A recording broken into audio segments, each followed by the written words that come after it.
Chapter 8. I'm going to put my phone, right here. Hopefully this sound quality isn't bad. Chapter 8. Hattie didn't know about Lucinda and the curse, but she understood I always had to follow her orders. After I rubbed dust in her face, all she did was smile. The smile meant that dust weighed little in the balance of her power. I retreated to a corner of the coach and gazed out the window. Hattie hadn't ordered me to take the necklace back again. What if I lifted it off her very large head? Or what if I yanked it off her neck? It would be better broken than owned by her. I tried. I told my arms to move, told my hands to grasp, but the curse wouldn't let me. If someone else had ordered me to take it back, I would have had to.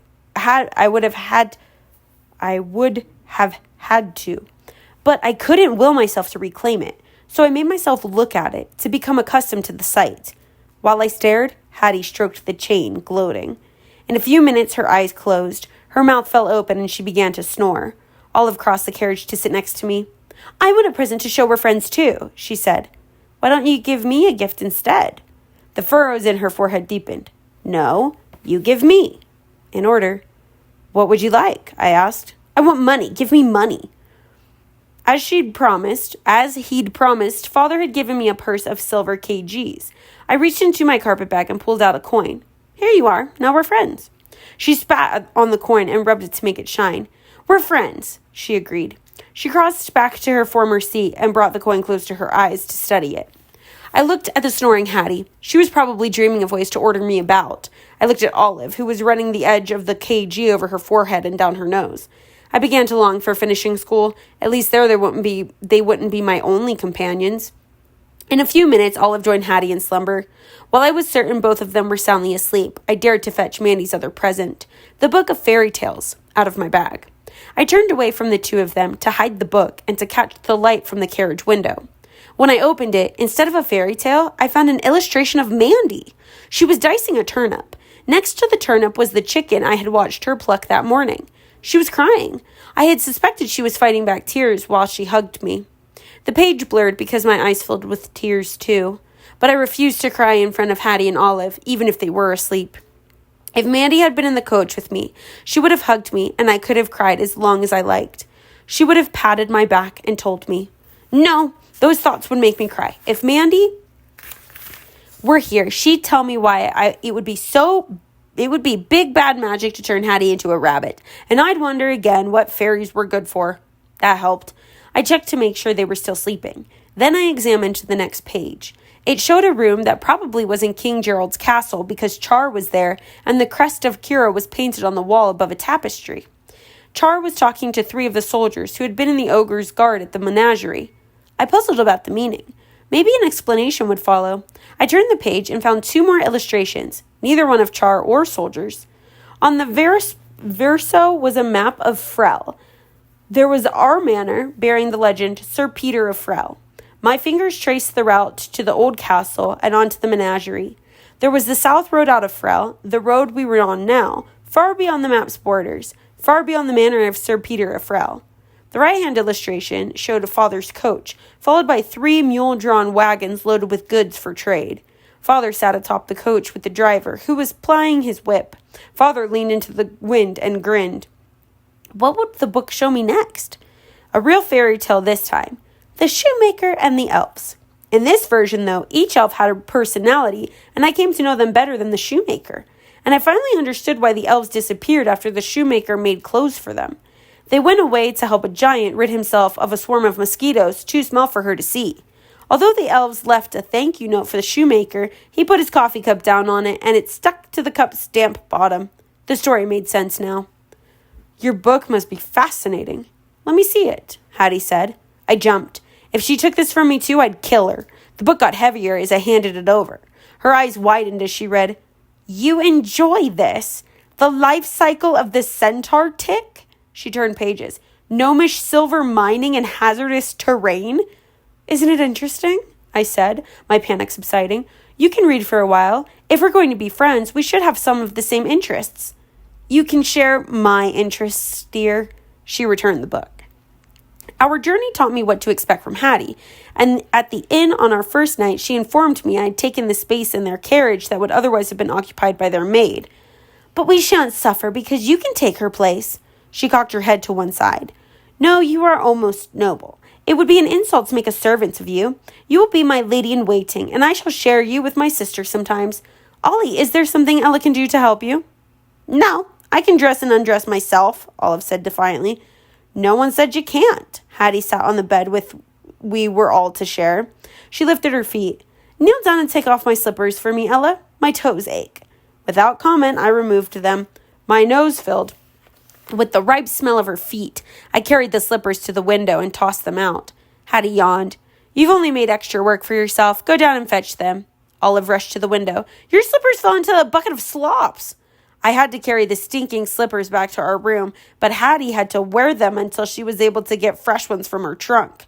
After that, she thought more carefully about her commands. At breakfast the next morning, she pronounced the porridge inedible. Don't eat it, Ella. It'll make you sick. She loaded her spoon with oatmeal. Steam rose from the bowl before me, and I caught the scent of cinnamon. Mandy always puts cinnamon in her porridge, too.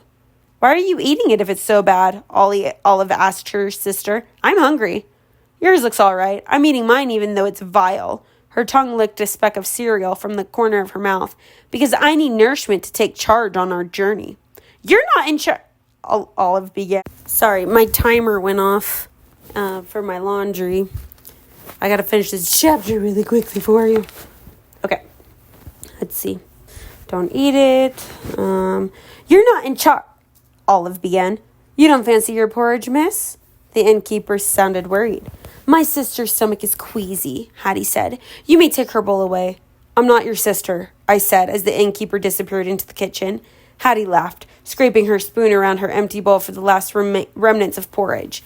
The innkeeper was back with a plate of thick brown bread studded with nuts and raisins. Perhaps this will tempt the lass's stomach, she said. I managed to take a big bite before a lady at the next table called him away. Put it down, Ella. Hattie broke off a corner of the bread and tasted it. It's much too rich. Rich fruit is good for me, Olive said, reaching across the table. Between them, my breakfast disappeared in 4 bites. That swallow of bread was the last food I had on our 3-day trip, except for tonic. Hattie would have deprived me of that too, except she sampled it first, and then I relished her nauseated expression when she swallowed it. That's chapter 8. Hattie's a biatch. Anyway, hopefully there were no children present when I just said that. I'm going to go change my laundry, and then it's on to chapter 9. Chapter 9. We passed through rich farmland on the final day of our journey to Jen, the town where our finishing school was located. The day was hazy and warm, and I was almost too hot to be hungry. Hattie had energy for only one command, to fan her. Fan me too, Olive said. She'd worked out that if Hattie told me to do something, I would do it, and if she directed me to do the same thing, I would do that too. Hattie hadn't explained my obedience to her. She didn't bother to explain much to the slow-thinking Olive, and she must have enjoyed keeping the delicious secret to herself. My arms ached. My stomach rumbled. I stared out the window at a flock of sheep and wished for a diversion that would take my mind away from lamb and lentil salad. My wish was granted instantly as the coach took off in a mad gallop. Ogres! The coachman yelled. A cloud of dust hid the road behind us. Through it I made out a band of ogres kicking up the dust as they chased us. But we were outdistancing them. The cloud was receding. Why do you run from your friends? One of them called. It was the sweetest voice I'd ever heard. We bear gifts of your heart's desires, riches, love, eternal life. Heart's desire? Mother! The ogres would bring her back from death.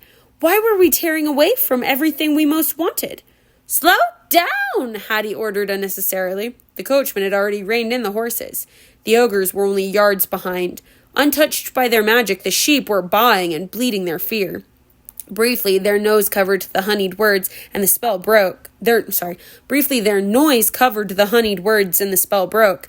I remembered that the ogres couldn't revive Mother. The horses were again whipped to a gallop. But the ogres would be beyond the sheep in a minute, and we'd be at their mercy again. I shouted to Hattie and Olive and to the coachman and footman, "Yell so you can't hear them!" The coachman understood first and joined my voice with his, shouting words I've never heard before. Then Hattie began, "Eat me last! Eat me last!" she shrieked. But it was Olive who saved us. But it was Olive who saved us. Her wordless roar drowned out thought. Sorry. It was Olive who saved us. Her wordless roar drowned out thought. I don't know how she drew breath.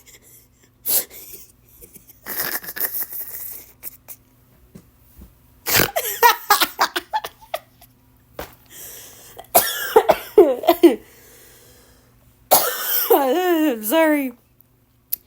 But it was Olive who saved us. Her wordless roar drowned out thought. I don't know how she drew breath. The sound was unending. It continued until we passed the outlying homes of Jen. Sorry.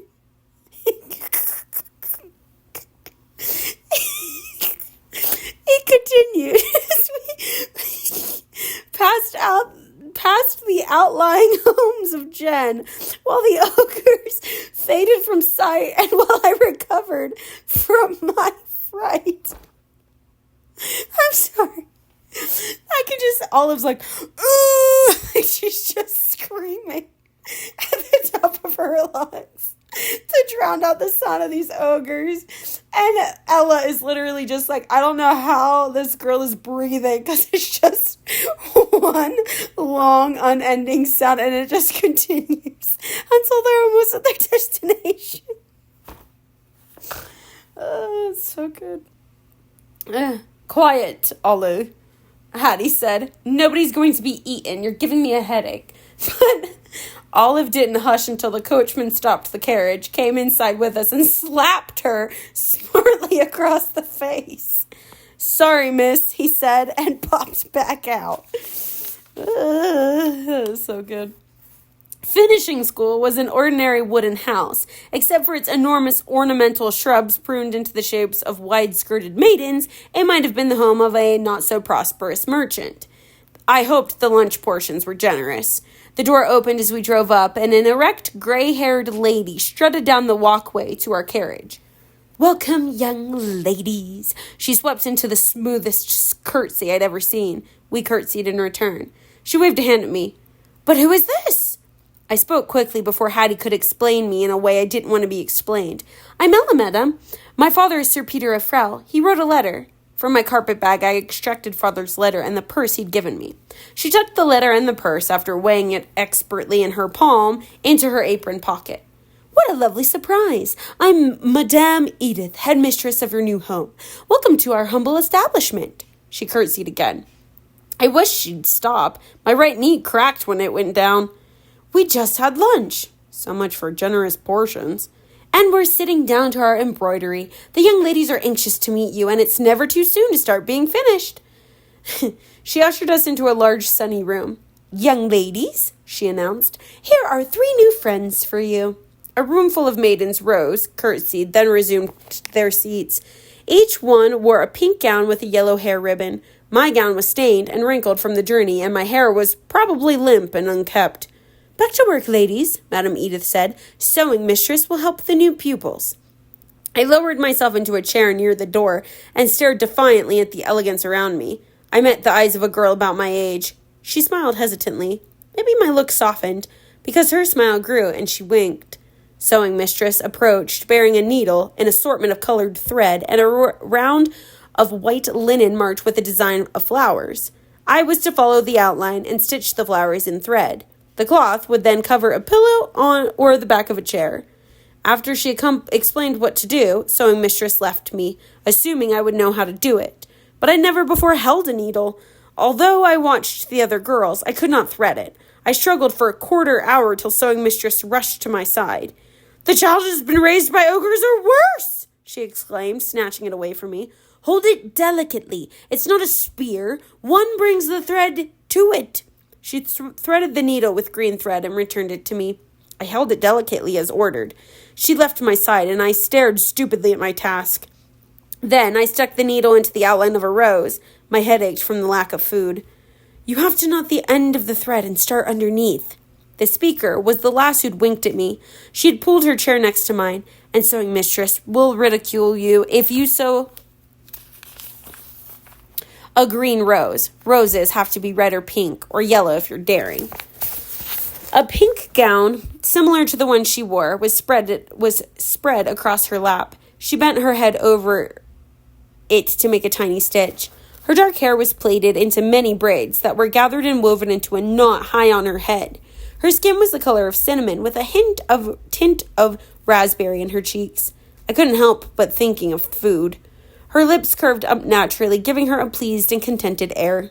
Her name was Arita, and her family lived in Omonta, a city just over the border in Aorthia. She spoke with an Aorthian accent, smacking her lips after the letter M and pronouncing her L's as Y's. Abensa utyu aja ubensu. I hoped this was Aorthian for I'm pleased to meet you. I learned it from a parrot. She smiled at me ecstatically. Ubensu okmaku Aorthia? I only know a few words, I confessed. She was miserably disappointed. It would have been so nice to have someone to talk to in my language. You could teach me. Your accent is good, she said doubtfully, but writing mistress teaches Aorthian to everyone, and no one has picked it up at all. I have a knack for languages. She started to teach me right then. Once heard, always remembered is the way with languages in me. By the end of an hour, I was forming short sentences. Arita was delighted. Ut you bensu admittev ujanto? I asked. Do you like finishing school? She shrugged. You don't? Is it terrible? I asked, reverting to Kieran. A shadow fell across my neglected sewing. Sewing mistress picked up my pillow cover and announced dramatically, 3 stitches in all this time. 3 vast, messy stitches, like 3 teeth in a toothless gum. Go to your room and stay there until it is time for bed. No supper for you tonight. My stomach growled so loudly that the whole room must have heard it. Hattie smirked at me. She couldn't have planned better herself. I wouldn't add to her pleasure. I'm not hungry, I announced. Then you may do without breakfast as well for your impertinence. I feel like in Ella Enchanted, the movie, you don't see Arita, or you see Arita like earlier in Ella's life, like from the time she was a child. And then you see like you see them kind of growing up together so that they've been friends for a long time, but actually she doesn't meet Ella until Ella goes to finishing school. So I think that's interesting. As well as Hattie sucks. Do you know that? Hattie sucks. Anyway.